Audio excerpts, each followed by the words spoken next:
2 Coríntios capítulo 10.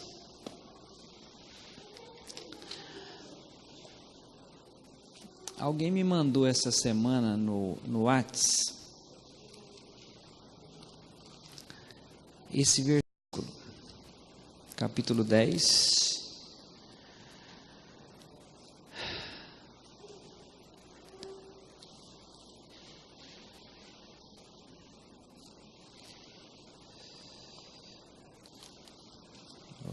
Tá difícil aqui. Os versos 4, 5 e 6. Porque as armas da nossa milícia não são carnais, mas sim poderosas em Deus para a destruição das fortalezas, destruindo os conselhos e toda a altivez que se levanta contra o conhecimento de Deus, e levando cativo todo o entendimento à obediência de Cristo, e estando prontos para vingar toda a desobediência, quando for cumprida a vossa obediência. O verso 4 diz: as nossas armas, as armas da nossa milícia não são carnais. E eu respondi o seguinte, que essas armas estão enferrujadas e totalmente esquecidas. Hoje nós vamos mexer um pouquinho com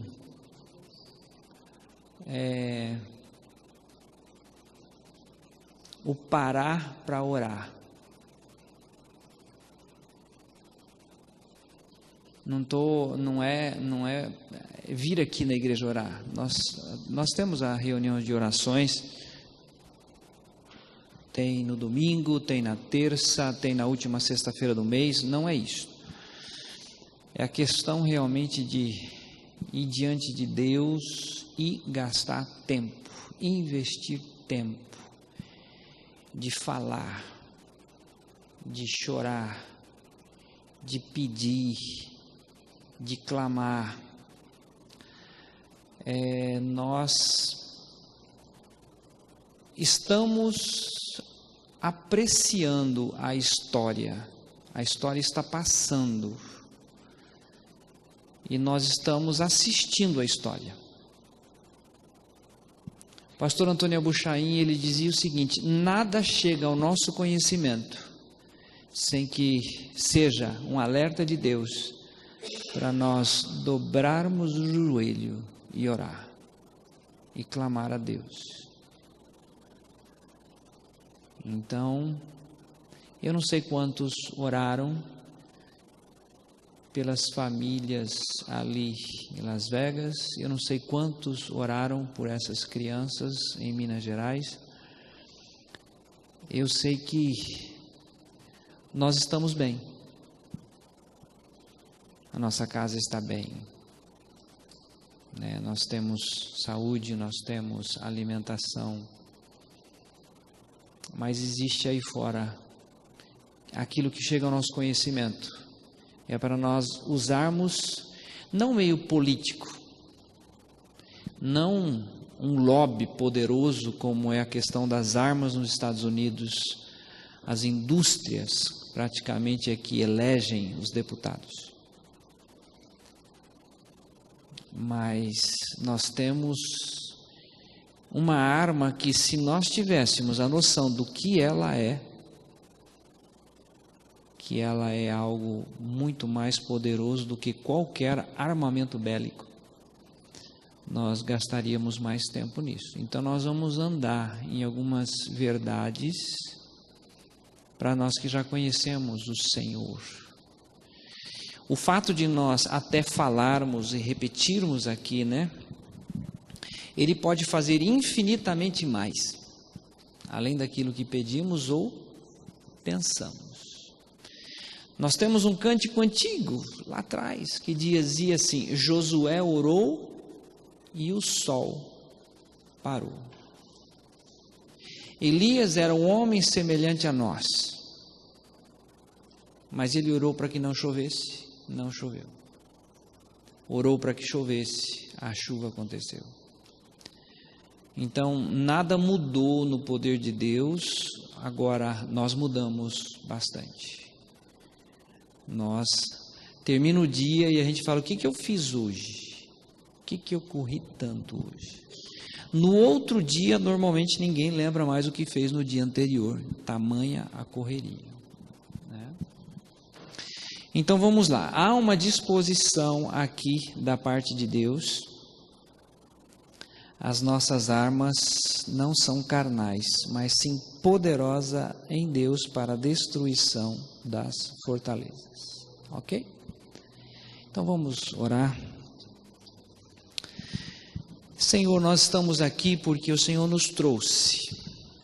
Ninguém chegou aqui, Senhor, se o Senhor não tivesse usado de misericórdia, de tocar, de despertar, para ouvir uma porção da Tua palavra.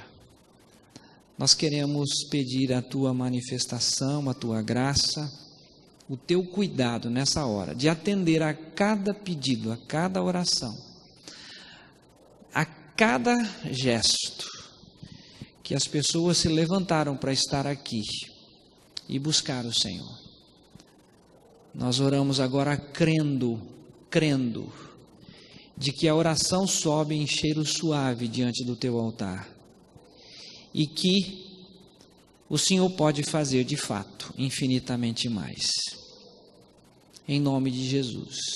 Amém. Nós vamos ver alguns textos. O primeiro deles está em 1 Samuel. Enquanto nós estamos indo lá, eu aproveito para dar alguns avisos. Domingo tem café à tarde, às 16 horas, Nair? 16 horas, ainda tem convite? Ainda tem convite. Quem quiser tomar um lanche maravilhoso domingo à tarde, às 16 horas, fale com a Nair hoje, já reserve, já pague também, né? Um café maravilhoso. Após o café, nós vamos ter um bingo maravilhoso. Vamos vender a igreja. Quem der o maior lance? Na verdade, são várias coisas que as pessoas doam, né? E a gente reverte isso. E esses valores são para, às vezes, custear a aula de alguém que não pode pagar. Enfim, várias coisas do Ministério de Louvor. Troca de fio, troca de microfone, troca disso, troca daquilo. Então, é muito maravilhoso. A gente dá risada à beça, né? Tem gente que nunca ganha, tem gente que ganha, né? Eu mesmo tenho ganhado de tanta pressão, de gritaria. É muito bom, tá bom? As tarefas que nós estamos tendo essa semana é o Salmo 146. E a tarefa do mês é 2 Samuel, tá? Maravilha, está sendo 2 Samuel.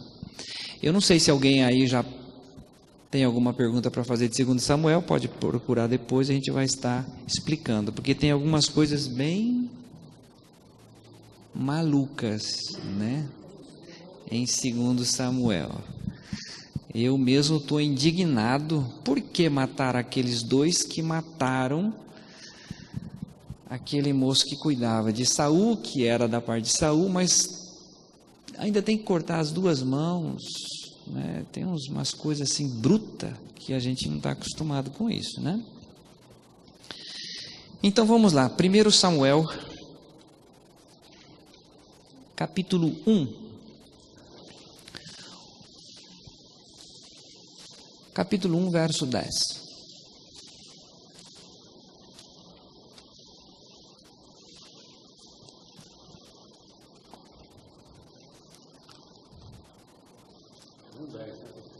Um 10. Ela, pois, com amargura de alma, orou ao Senhor e chorou abundantemente. Sabe quem é ela, né? Ana. Aqui diz amargura de alma. Se você observar lá embaixo, tem Eli interpreta como espírito amargurado. Não é espírito amargurado. Espírito amargurado, que está em Provérbios, você deve dar bebida mesmo para o espírito amargurado. Aqui é alma amargurada. É algo que ela não tem e ela precisa, ela quer, é uma necessidade dela.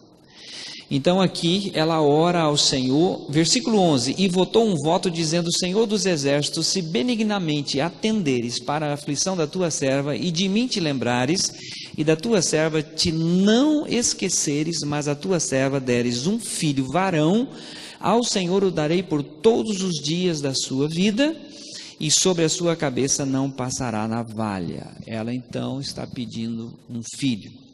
Agora nós vamos ler aqui dos versos, eu anotei, gente, porque a idade é linda, os versos 12 a 14. E sucedeu que, perseverando ela em oração perante o Senhor, Eli fez atenção à sua boca, porquanto Ana no seu coração falava, só se moviam os seus beiços, porém não se ouvia a sua voz, pelo que Eli a teve por embriagada. E disse-lhe Eli: até quando estarás tu embriagada? Aparta de ti o teu vinho. Sabe, a pessoa está gemendo. Lembrei de ti, cadê Ivone? Ivone está ali. Quando você clamava ao Senhor por uma experiência, uma mudança de vida, né? Às vezes você tem que sair de perto do marido, perto dos filhos, para ninguém ver, você não, é algo seu. E aqui Ana, é uma amargura dela, eu preciso, eu necessito disso. Ele então tem aí uma situação, mas no versículo 19 então nós temos o resultado apenas para a igreja ir gravando isto. Verso 19, e levantaram-se de madrugada e adoraram perante o Senhor e voltaram e vieram à sua casa a Ramá. Eucana conheceu a Ana, sua mulher, e o Senhor...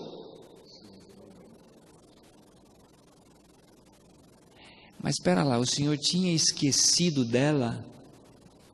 Ora, se ele se lembrou, é porque ela estava esquecida. O que fez o Senhor lembrar-se de Ana?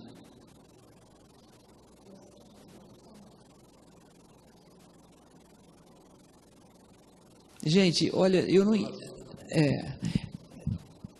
Lembra de Mateus, que ele diz assim, entrares no teu quarto, ora ao Senhor, mas ele diz, buscai ao Senhor de todo o teu coração. O Senhor, antes de que haja uma palavra, ele já sabe, ele sabia desse desejo dela, sabia o que ela estava passando, mas no momento em que ela vai realmente de alma amargurada, chora, pede, clama, Deus atende a sua oração. Tá? E a resposta veio no versículo 20 também. E sucedeu que, passando algum tempo, Ana concebeu, teve um filho, chamou o seu nome Samuel, porque dizia ela: o tenho pedido ao Senhor. O Senhor atendeu a minha oração. Houve uma resposta. E eu começo a introduzir aqui uma coisa. Deus vai responder a sua oração. Se chegou algo até você, se algo está incomodando, se algo está perturbando, ontem aqui com os homens foi uma palavra bem bacana do Valdo, porque o Jean, que é do Haiti, que está vindo aqui, que participa conosco, a esposa dele sofreu queimaduras, e queimaduras sérias, foi hospitalizada, e exatamente foi na quarta-feira que a gente estava aqui reunido, e ele veio, e aí o que nós poderíamos fazer naquela hora?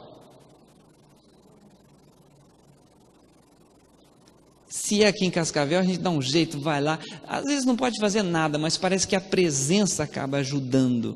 Agora, como você está distante, o que você faz? Ora, Senhor, o Senhor pode chegar ali, o Senhor pode tocar, o Senhor pode fazer. E assim, não cabe, nós não temos a capacidade de fazer isso, nós estamos distante, mas Senhor, aqui o Senhor nos deixou uma arma poderosíssima, que é orar, clamar, tá? Então, aqui nós temos algo, e eu quero já desde já, nesses casos que nós vamos ver aqui, Deus ouve, Deus se lembra e Deus responde, tá? Não passa desapercebido diante de Deus. No caso de Daniel, demorou 21 dias, mas o anjo diz o seguinte: desde o dia em que você colocou o coração a clamar pelo Senhor, são ouvidas as tuas orações, e eu vim por causa das tuas orações. Então é algo bem específico que está em Daniel, que nós não vamos ver isso hoje. Nós vamos ver agora Lucas 8, Evangelho de Lucas, capítulo 8. Enquanto estamos procurando também, queria lembrar que ontem estive visitando a Mafalda. A Mafalda fez a cirurgia do joelho esquerdo, é uma cirurgia enorme. A família que acolheu, que recebeu na casa, foi a família do Alexandre. A família tem sido para a Mafalda, a família dela elogiou demais o tratamento que ela tem recebido lá, o carinho com que essa família tem cuidado dela. E choramos juntos, oramos juntos, e ela pediu para que estivéssemos lembrando nas nossas orações dela. Tá bom? Então vamos lá, Lucas 8, nós vamos ler o 41 e 42.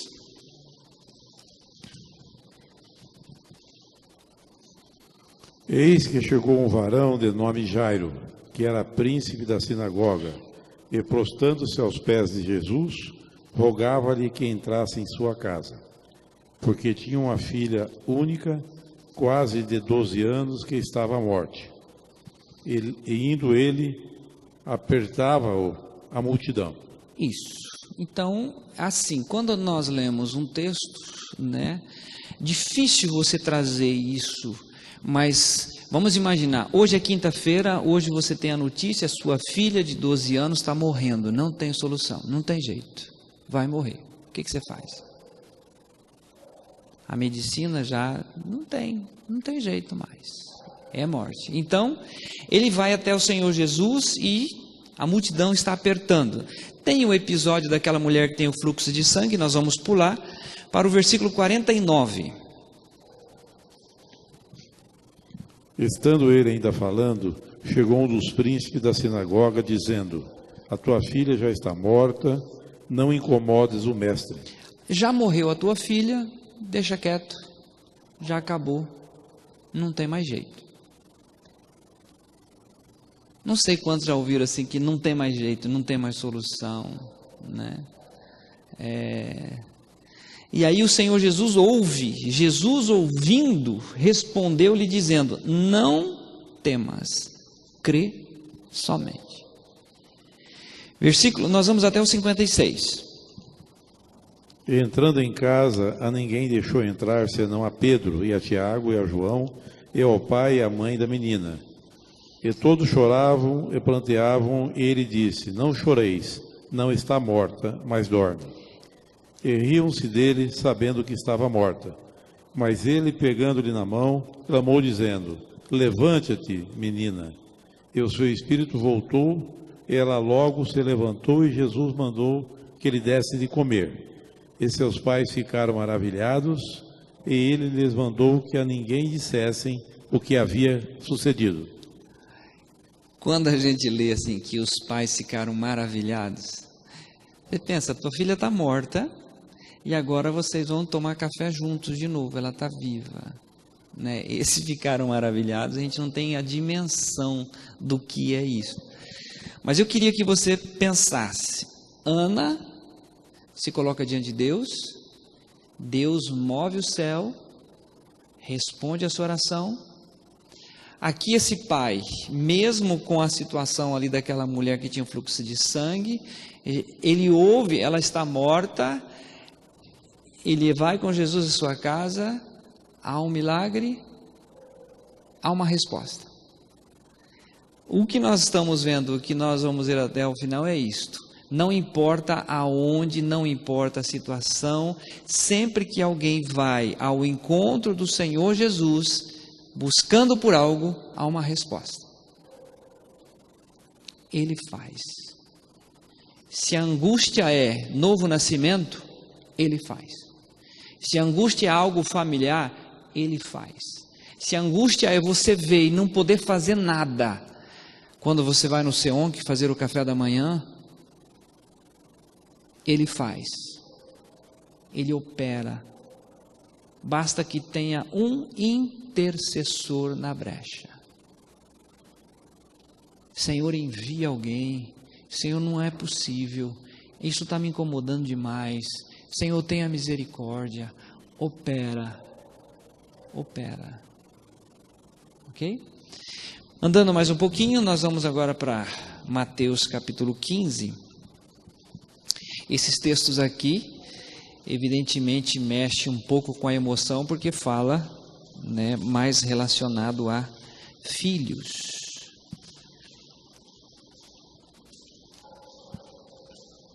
Mateus capítulo 15, verso 22 a 28.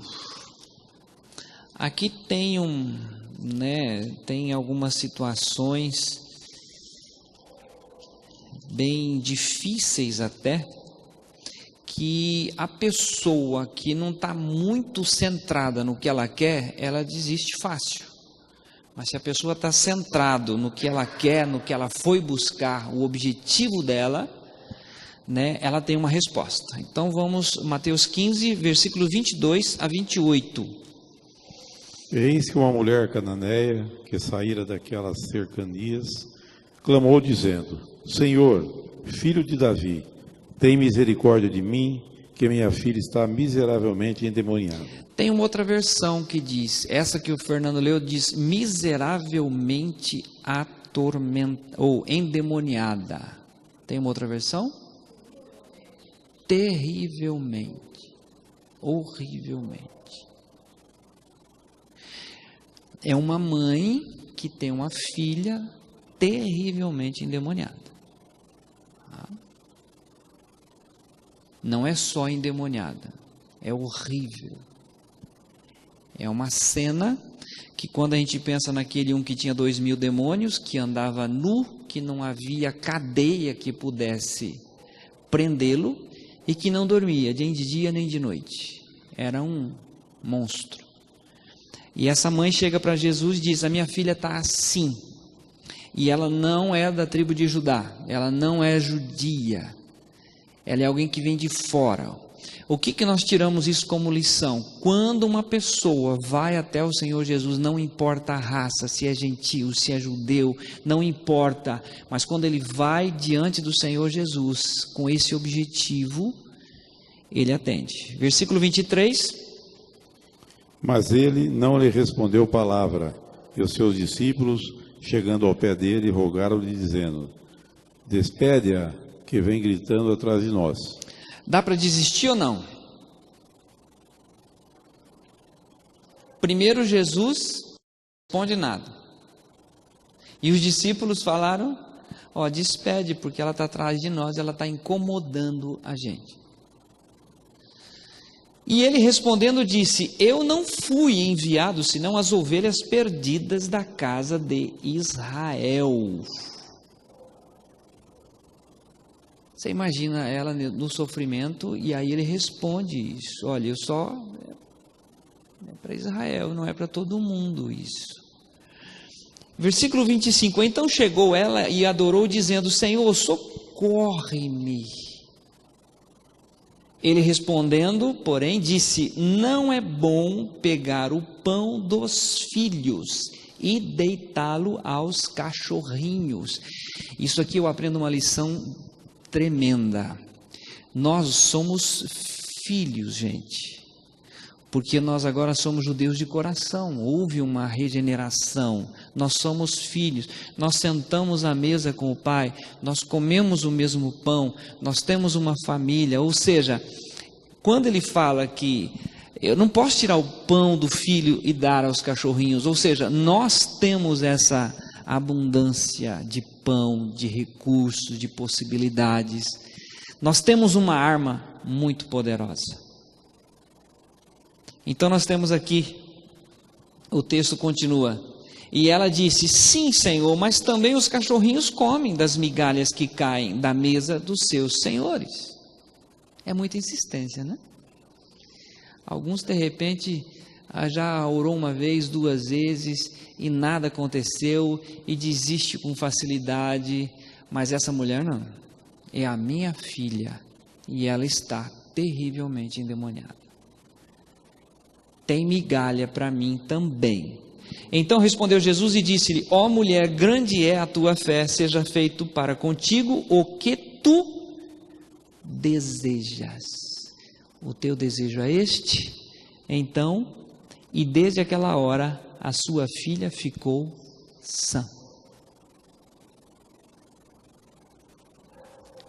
Trazendo o texto de 2 Coríntios novamente, só para nós lembrarmos, as armas que nós temos de guerra, de batalha, de luta, não são carnais, mas sim o quarto de guerra, o lugar da oração, o lugar de dizer: Senhor, abençoa a família do Alexandre, que acolheu a Mafalda com tanto carinho, abençoe aquela família.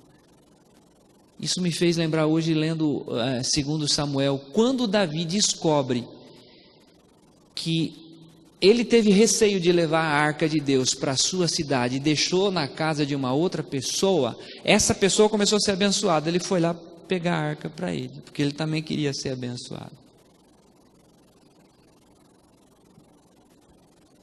A casa que tem a presença do Senhor é abençoada. Quando nós sofremos de ver que a educação, a saúde, pessoas morrendo na fila de espera para uma cirurgia, e nós encontramos um apartamento cheio de dinheiro, quando nós encontramos um Brasil que nos causa pavor, o que você faz? Vai lá diante dos pés do Altíssimo e chora. Senhor, se a tua justiça não entrar nisso, será um caos. É um caos, né? Então nós temos aqui agora um outro texto, Marcos capítulo 9, 17. São mais 2 textos só, viu, gente? Marcos 9.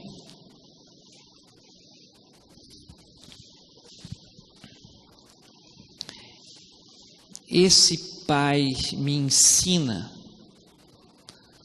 uma lição maravilhosa. Marcos capítulo 9, verso 17. E um da multidão, respondendo, disse: Mestre, trouxe-te o meu filho, que tem um espírito mudo. E este, onde quer que o apanha, despedaça-o, e ele espuma, e range os dentes, e vai secando. E eu disse aos teus discípulos que eu expulsasse, e não puderam. E ele respondendo lhe disse: ó geração incrédula, até quando estarei convosco? Até quando vós sofrerei ainda? Trazei-mo. E trouxeram-lhe, e quando ele o viu, logo o espírito agitou com violência, e caindo o endemoniado por terra, revolvia-se espumando. E perguntou ao pai dele: quanto tempo há que lhe sucede isto? E ele disse-lhe: desde a infância. E muitas vezes o tem lançado no fogo, na água, para o destruir. Mas, se tu podes fazer alguma coisa, tem compaixão de nós e ajuda-nos. E Jesus disse-lhe: se tu podes crer, tudo é possível ao que crê. E logo o pai do menino, clamando com lágrimas, disse: eu creio, Senhor, ajuda a minha incredulidade. E Jesus, vendo a multidão concorria, repreendeu o espírito imundo, dizendo-lhe: espírito mudo e surdo, eu te ordeno, sai dele e não entre mais nele. E ele, clamando e agitando com violência, saiu e ficou o menino como morto, de tal maneira que muitos diziam que estava morto. Mas Jesus, tomando-o pela mão, o ergueu, e ele se levantou. E quando entrou em casa, e seus discípulos lhe perguntaram à parte: por que não pudemos nós expulsar? E disse-lhes: esta casa não pode sair com coisa alguma, a não ser com oração e jejum. Essa casta, essa casta de demônios, ela não sai se não for através de jejum e oração. Quanto tempo acontece isso?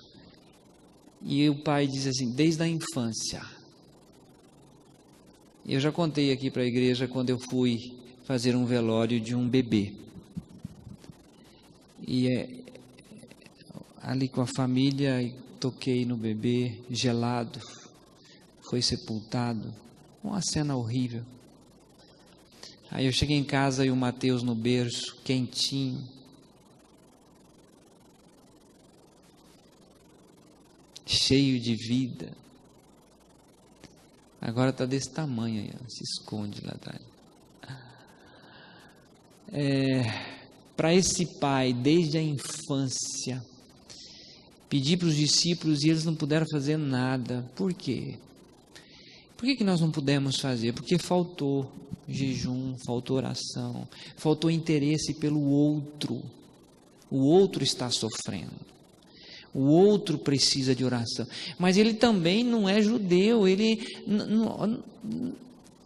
eles são velhas criaturas, o mundo é assim, o mundo jaz no maligno, tudo isso nós sabemos. Mas quando nós clamamos, Deus estende misericórdia.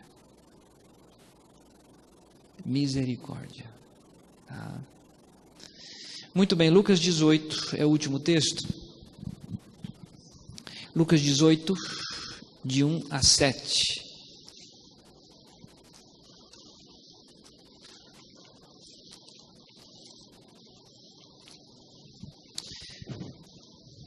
E contou-lhes uma parábola. Jesus contando uma parábola, e essa parábola, no versículo 1 diz assim: sobre o dever de orar sempre e nunca desfalecer. Orar sempre e nunca desfalecer. Qual é a parábola? Do 2 ao 7. Dizendo: havia numa cidade um certo juiz que nem a Deus temia, nem respeitava o homem. Havia também naquela mesma cidade uma certa viúva, ia ter com ele dizendo: faze-me justiça contra o meu adversário. E por algum tempo não quis, mas depois disse consigo: ainda que não temo a Deus, nem respeito os homens, todavia, como esta viúva me molesta, hei de fazer-lhe justiça, para que enfim não volte, e me importune muito. E disse o Senhor: ouvi o que diz o injusto juiz. E Deus não fará justiça aos seus escolhidos, que clamam a Ele de dia e de noite, ainda que tardio para com eles.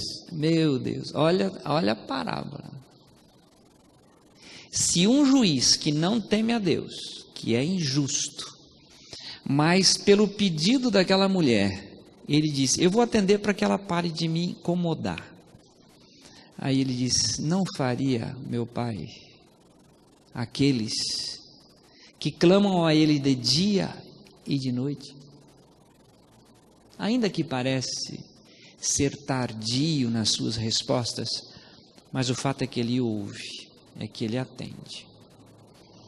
Então, essa semana, quando eu recebi a mensagem sobre essas armas, e eu disse que essas armas estão enferrujadas,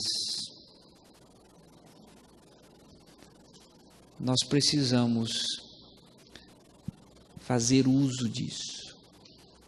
Chegou ao seu conhecimento uma situação, joelho no chão, diga: Senhor Deus, como filho, eu quero clamar para que haja justiça sobre isto. Há uma situação que eu não consigo dar conta de resolver. Senhor, eu não consigo dar conta de resolver. Quero colocar diante do teu altar isso. Amanhã, Senhor, eu ainda não tenho solução quanto a isso. Pode ser que a alma entre numa amargura profunda, pode ser, mas Senhor, eu não vou abrir mão disso. Eu preciso disso. Me ajuda. Socorro. Venha ao meu encontro. Venha ao meu encontro.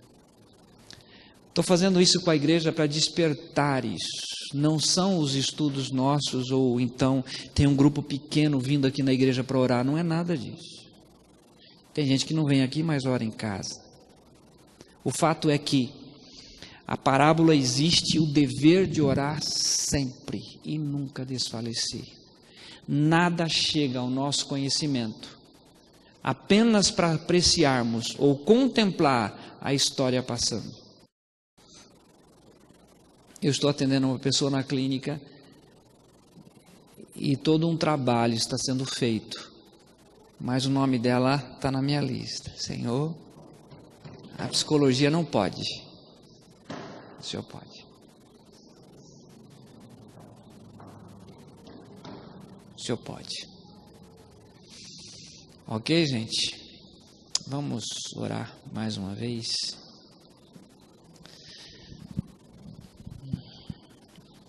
Senhor, o Senhor conhece-nos. Te louvamos porque o Senhor nos conhece. E como aquele pai que diz: eu creio, ajuda na minha incredulidade. Ajuda-nos. Senhor, a Tua palavra diz que as nossas armas não são carnais. Não é um meio político. Não são as leis propriamente ditas. Não são homens nos quais nós confiamos. Mas é em Ti a nossa esperança. O Senhor é o nosso refúgio.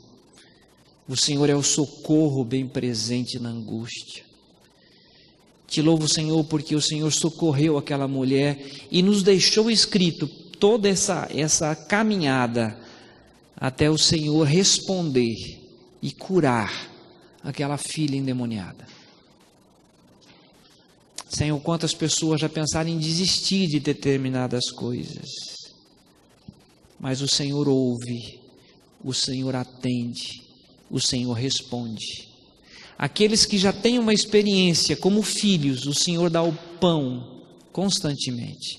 Mas aqueles que ainda não têm, não são filhos, mas passam por momentos que precisam da Tua graça, da Tua misericórdia. O Senhor atende, porque nunca se ouviu um Deus além de Ti, que trabalha por aquele que nele espera. Eu quero te dizer mais uma vez o quanto nós amamos o Senhor e que a nossa esperança está no Senhor. Lembramos dos nossos irmãos que passam por momentos difíceis, que todos sejamos despertados pelo Senhor a orar sempre e nunca, nunca, nunca desfalecer. Em nome de Jesus nós oramos. Amém.